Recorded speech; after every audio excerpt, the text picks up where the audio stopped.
everyone, and welcome to another episode of the Book Goodies author series of podcasts. I'm your host, Deborah Carney, and today I'm joined by author Madeleine McLaughlin. Hi, Madeleine. How are you? Hi, Deborah. How are you? I'm just dandy. I'm really glad you decided to speak to us today. Why don't you introduce yourself to the folks that are listening? Okay, I'm Madeleine McLaughlin, and I'm living up here in Ottawa, Canada. And, I'm about 54 years old, and I started seriously writing a little older. Mm-hmm. I did some writing in high school and stuff, and my teacher said it was the best student writing they'd seen, but I didn't pursue it back then. I waited until I was in my 40s before I started seriously again. And I imagine you had kids and stuff in the meantime that kept you from doing stuff? No, actually, I didn't. I was working. Okay. And, just did various jobs, mostly jobs that kept me active, like enumerating and stuff like that, walking around. Mm-hmm. I didn't have kids. I have a long-term relationship with my roommate, and he didn't really want kids, and I didn't really want kids, but we like other people's kids. So there you go. There you go. All right, so what inspired you to get back into writing?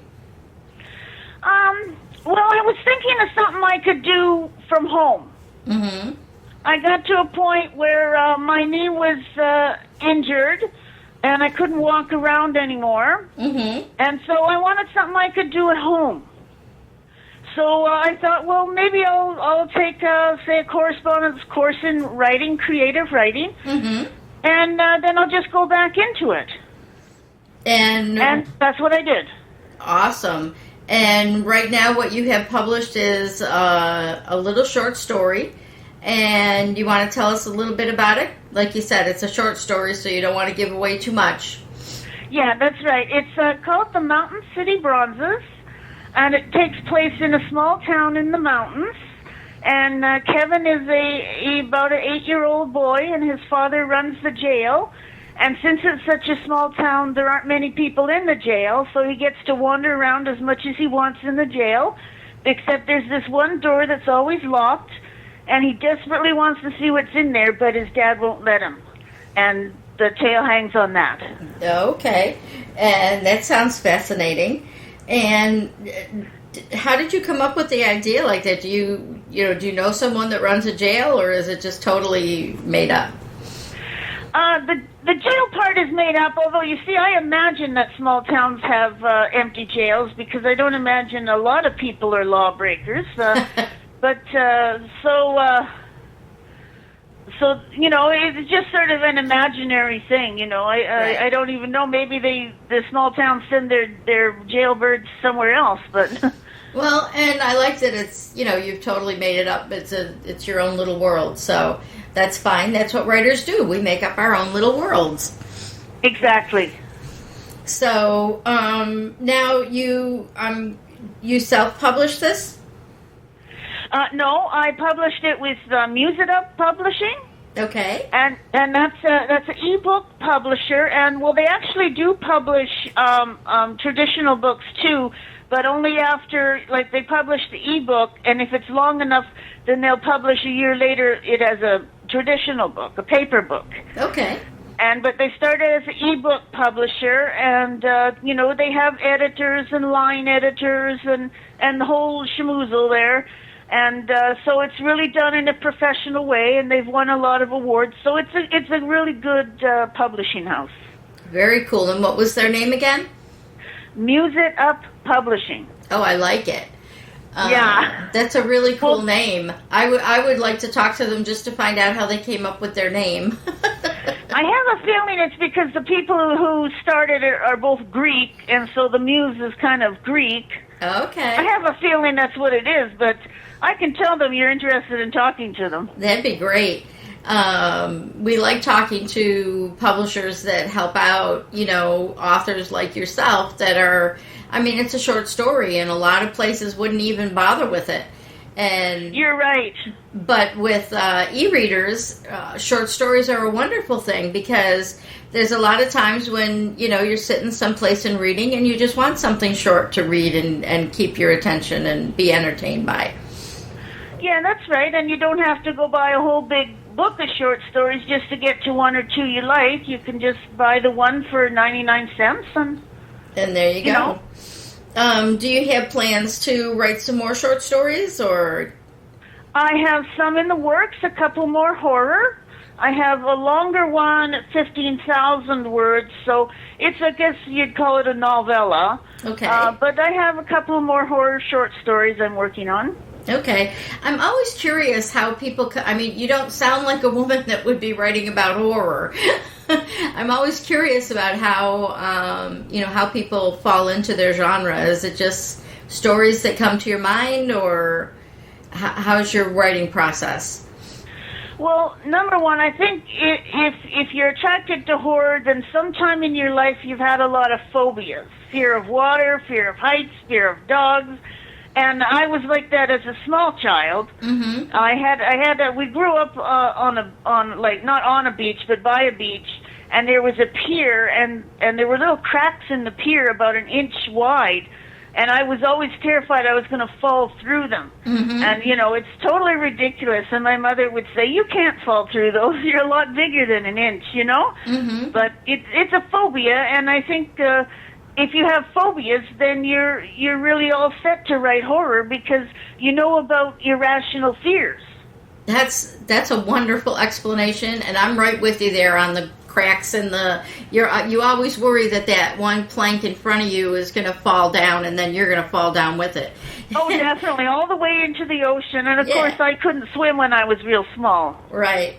So, yeah, but it is really an irrational fear, and I never thought of it that way. So that's great. Now I have a little understanding, and I know that people that write horror aren't just people with twisted minds. Yeah, we haven't all been dropped on our heads, right? I think that's what Clive Barker said. They asked him why he wrote horror. He said, "Well, somebody dropped me on my head." Yep. Yep. So, but that was a great explanation. And for people who, now you write under your own name, you don't write under a pen name. No, my own name. And I leave out my middle name, which is Anne, but I leave that out. But. Okay. I was thinking that maybe some people would write under a pen name on something that they're uncomfortable letting other people know that they've, dug out of the dark side of their brain. I didn't feel like that. I thought people who like horror, they kind of like the people who write horror. They may think they're a little strange, but And anyway, you might get associated by face. There you go. You know what I mean? If you put your picture up, then they'll associate you by face. Yep. And eventually, if you get popular, they're going to find out your real name anyway. That's a really good point. I was gonna write it's kind of optimistic, I was gonna write. That I use my own name. Yep, I was gonna write something under a pen name, and now you just talked me out of it because I wanted to get popular, and then all of a sudden I'll be out there. Is it horror? No, it's not horror. Well, it could be. Yeah, it's actually more fantasy, sci-fi. Sure, that's great. That could go to the side of horror. So yeah. Sure. And then I wanted to do some creative nonfiction, which is based on things that have happened in the past and people that I've known in the past, and fictionalize those characters. And then I didn't want anybody to know who they were. Oh, I see. Yeah. That could be. Yeah, that's good. Because if there are other writers, then they'll do that to you in their next story. They'll put you in. Another good point. So, how did you manage to find your publishing company? Well, when I started writing, I found a critique website called Critique Circle, and you post little bits of what you're writing, what you want critiqued, and the other members critique it. Okay. And then suddenly on what they call the brag thread, which is like a forum where people brag about what they've published. Right. this company kept showing up. I'm published by Musitup. I'm being published by Musitup, and they were excited. So I thought, well, why don't I just try Musitup?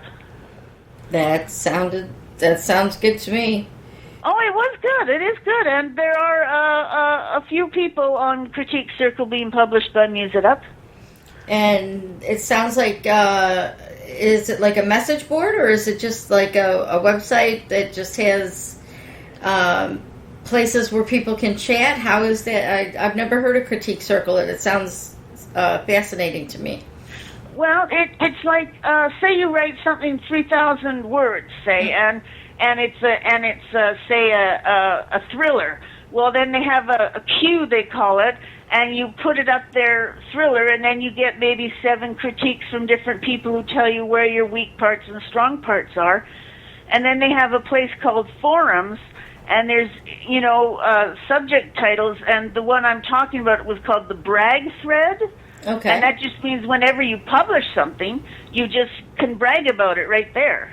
Nice. And they would exchange, like, I'm being published by this certain sci-fi mag, and then suddenly up comes these people being published by Musitup. Okay.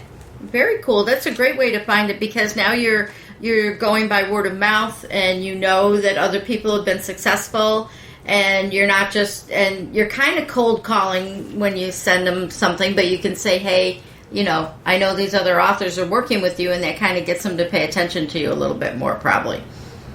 Well, I actually didn't say that. I don't even remember what I said. I think I just gave them a straight bio and then just emailed it in, because it's, ebook, so you don't mail anything, you just email. Mm-hmm. And then back then, it was really quick, and I got my answer in about 6 weeks, I think. Okay, cool. From when I sent it in, and I was happy. I was actually kind of happy and sad, because my dad had passed away in September, and I got this acceptance in November. Okay. So I was sad that he missed that, but I was happy too. There you go. He can see that you're writing anyway, so if you believe in that kind of thing. Yeah, he's looking on from the other world, and he's having a beer, and he's saying, well, that's good. There, I like it. You can have a toast to him. Yeah, for sure. And what words of advice would you have for someone who was just starting out as a writer, and they were, thinking about it, but they're not sure? Well, I think if you're not sure, then the best way to go about it is to get like on a site like Critique Circle, where they encourage you. Mm-hmm. Like, they're not allowed to like say, oh, you're terrible. They're not allowed to insult you or anything. They say positive, constructive criticism. Right. So it's encouraging, and to get people to like you, you can go on that site and they can tell you, hey, I think this is a really good story, to sort of get some self-confidence and belief in yourself, because, not everybody is that kind of hard-headed person that knows they want to be a writer from the 2nd grade and nothing's going to stop them, not even war or death or anything. Right. Most people need to be encouraged. Yeah. And so I think the best thing to do is find a place to encourage you. Okay. That sounds really great, and that's great advice, because I know a lot of potential writers are a little shy, because when you write from the heart, you feel like, vulnerable. If nobody likes it, you're very vulnerable. Yes, exactly. That's right. If nobody likes my writing, nobody likes me. Right. That's like me they're not liking, Yep. And as writers, we need to kind of separate that off a little bit. Once you've finished, your baby, or while you're working on it, if you go on to some place that will give you constructive criticism. I love that they won't let anybody just say, oh, this is horrid. They can say, well, this needs a little work here or there. Oh, definitely. That's much better than hearing your story sucks. Well, in fact, the story that I've published, The Mountain City Bronzes, that's where I perfected it, is on Critique Circle. Okay. Now, and I got a lot of feedback from that. That sounds like something we'll definitely put in your show notes, so that we can send more writers over there. Okay. I know that Goodreads is another place that some people get critiques from, but sometimes they're not always nice. Yeah, because they're not dealing with other people. Sometimes I think that are writers. They're just dealing to see it like a reader's response, right? Which can be harsher than a writer's, because the writer knows what it feels like to be hurt. Exactly. Readers don't care. They're just like, this sucks. I didn't like it. That's right. Whereas another writer will say, like we said before, they'll say, well, this part is a little weak. You might want to strengthen that, and you might want to say this a different way, and you might want to consider that, the second or third chapter is actually where your story starts instead of back in the first chapter. Exactly. Because, being an older person, I'm used to like the gentle introduction where you introduce the characters and all that. But nowadays, it's like they want to start right at the action. Yeah.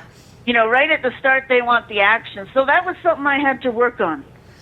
Yeah, and that's probably why I'm having an issue, because I'm doing the same thing. I was starting soft. And you can't, like you put the first chapter out and you're like, why is nobody buying this? And it's because the first chapter doesn't give them enough excitement. That's exactly right. To pull them in. So that's a very good point. See, I'm learning from you already. That's well, really, I'm glad. That's the point. Our listeners listen so that everybody that we talk to gives them a little nugget of advice that they didn't know before. So, okay, so now how are you going about marketing your book or your story? Well, I tried a bit of the old-fashioned way. I made up posters and put them up on our poster colors. That didn't work too good. And I took out an ad in a traditional magazine. That didn't work out too good. And I've made bookmarks, and I send them to the library, and I send them to, like, writer conferences and stuff. I don't know if that's working out or not, but at least I'm getting my bookmarks and my cover and my name out, so I'm happy with that. Mm-hmm. Mostly promo. I guess online. I try to use Facebook and Twitter and a blog and stuff like that. Okay. And what's your blog? It's called Madeleine's World. Oh, I like that. And it's just about people I've met or things that have happened to me, sometimes in my opinion, or something I read in the news that maybe upsets me, and I think, well, people ought to know about this or something. So. Right, and then you talk about your book on your site, on your blog as well. Once in a while, because I don't want to overkill. Like every time somebody goes to my blog, they're going to read all about my story, or else my blogs would be longer than my story. So I just, I'll just sort of write the whole blog and then just say add a sentence, and you can buy my book and I'll put up Amazon or Muse It Up Publishing, and nice. Then leave it up to them. Nice, I like it. What else do you want to tell new writers that are out there, or writers?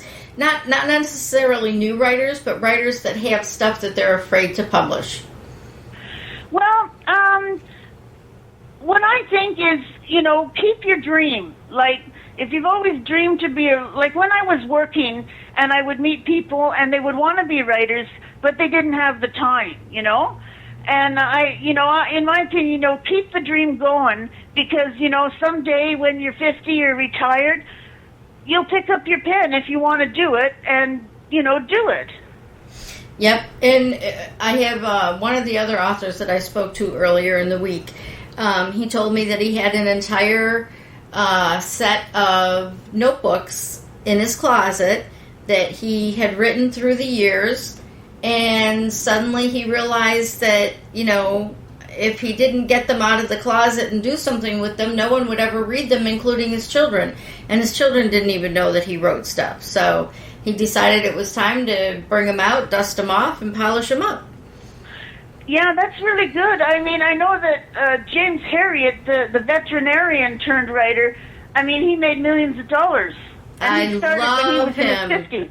I love his writing. Yes, and he's so funny, but the thing is, he read his whole life, and he kept his notes and stuff, and then finally one day he did it. Yep. I am such a fan of his. I think I have probably bought every one of his books in paperback or hardcover. Plus, I bought all the unabridged audiobooks so that I could just listen to them and just play them in the background and get a chuckle when you need to. Oh yeah, they're so funny. You just laugh out loud with them, and I was so sad when he passed away, you know. Yep. And I read the book that his son wrote about his life. Right. And he was an interesting man, you know. Yeah, I love the stories about him driving, you know, miles and miles through the snow and whatever to get to a farm, and you know, and then they ended up. You know, instead of always getting paid money, he would get, like, you know, food or a pig or a big hunk of butter or something. Yeah. And then he would sit down to meals with the farmers and just eat away on their sausages and everything. Yep. So you're never too old to start because, like you said, he started at 50, and if he didn't give us those stories, you know, we wouldn't be. There would be something missing, you know. I mean, we wouldn't know we were missing it, but I'm better off for having read it. I learned a lot about the English countryside and about how things worked and how things happened, and it was delightful to read his books. It is, and it's almost like you don't notice it, but he's a really good writer. Yeah. I mean, you know, his descriptions of people, they're just spot on. They don't waste any words, and he's a really terrific writer. So, I mean, you can learn about writing from him, too. Yeah. And it's a lot about storytelling. Like, your story is a short story, but that's all it needed to be. There was no reason for it to be a novel. You were able to, you know, you tell your story in whatever amount of time it takes to tell your story. That's right. Well, you know, people are sort of natural-born storytellers, and they all, you know, there's a basic way to tell a story. Like if somebody goes to work and there's something happened to them on their way to work, you know, they'll take out all the extraneous parts and just put in what's exactly important to their story. So it's a very natural thing, you know. And there's a long story that you can tell, and there's a short story when you're talking to people. So it's just sort of an offshoot of what's natural for people. Well, and that goes back to the fact that, you know, in the past, in the medieval ages, you know, there's always been storytellers. And, you know, like you just said it, you know, you do the short synopsis for the people at work because they don't want to hear about every little thing. And people tell me that I go into too much detail when I'm telling the supposedly short stories. So I guess in my case, I'll start recording things that I say because I'll tell a story and then I won't write it down. So that's another thing for people to consider is that these days you have programs that can translate from when you're speaking into a microphone, or that you can just straight up record you know, however long you want and send it off to a transcriber. So even if you're not comfortable with the writing, you can still get your story across. Oh, for sure. That would be great for anybody who was blind and wanted to write. Or like a friend of mine told me that, you know, she has an elderly relative that has arthritis, and he's trying to write his memoir. And it's like, have him just tell the darn stories into a microphone and, you know, transcribe it and have him reread it and go through it and see if it's right, you know, if the transcription is right. And instead he's you know, typing, and then to make it easier, he's typing on an iPad. And I'm like, those aren't easier to type on. Oh, for sure. And that's a good way for, like, the non-writer, too. I remember one of my old cousins, he would have been about 80 years old. One of his young great-grandsons wanted a story of his life. Yep.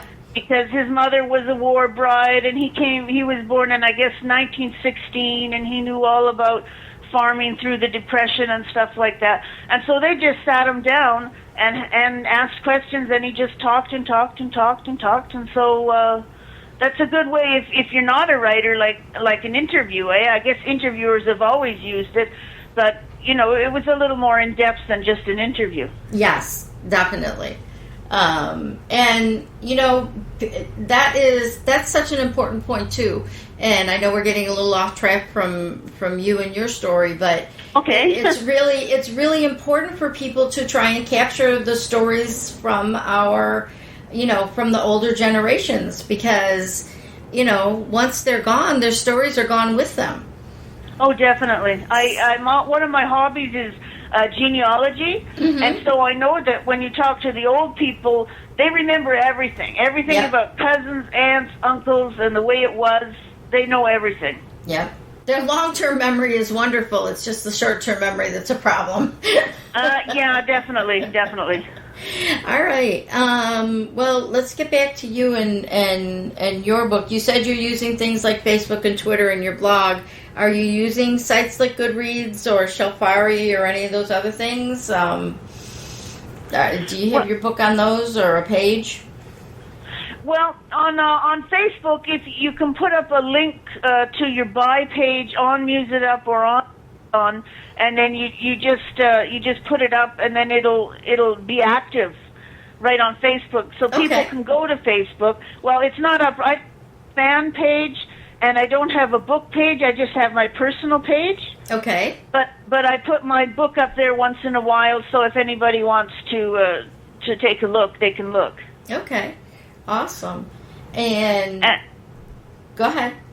No, I was just saying, and on Amazon, you can also read an excerpt. Okay. Oh, that's really cool. Yeah, you can read just the start of it. Okay. That's really cool. Like you said, you had to switch it around so that the start came quickly instead of instead of being a slow intro. Yeah. And does Muse It Up help you with your marketing? Apparently, it sounds like they the have. only way they help you is they'll if our editor finds a place you can promote, she'll put the link up on your email so that you can go there. But part of the contract you sign says that you're responsible for your own promotion. Right. But it's good that they at least have the resources, like you said, to be able to reach out to you and say, hey, here's a good place for you to go post your book. Or a good place for you to do this or that. So yeah, and it's quite a learning experience. You know, like somebody like me, I don't know anything about computers or the internet. I don't even know how come if you type in a web address it comes up. I don't know anything. So it's quite a learning curve to find all the different sites out there and all the different places people have to disperse information. Right. Now, what's your typical day like? When you're writing, are you doing? Do you limit yourself to how much time you spend on social media, and you spend so much time writing every day? Well, basically, I get up in the morning and check my emails and all the stuff online, and then I just shut it down, and then I go out for a while. Like, I get up about 5 in the morning, so by 6 I'm finished all the start things, and then I just go out because it's nice and cool, and I walk around, then I come back, and then I do some more, and then I start writing usually around 1 or 2 in the afternoon, and then I just go for how long it goes. Sometimes it's very short, sometimes it's hours. Okay.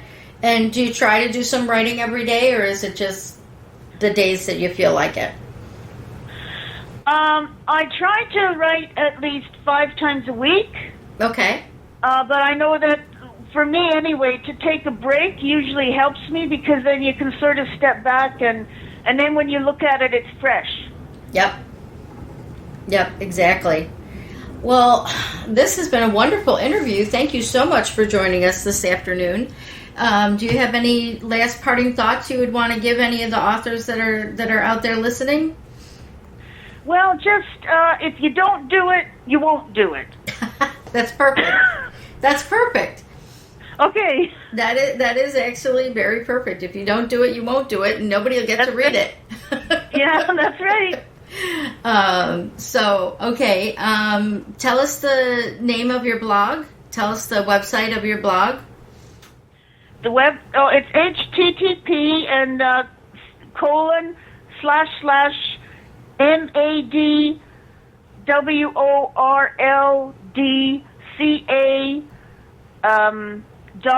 .blogspot.com. Okay. Awesome. And for your Facebook, they can just do a search for Madeleine McLaughlin and they can find you? Sure. Okay, cool.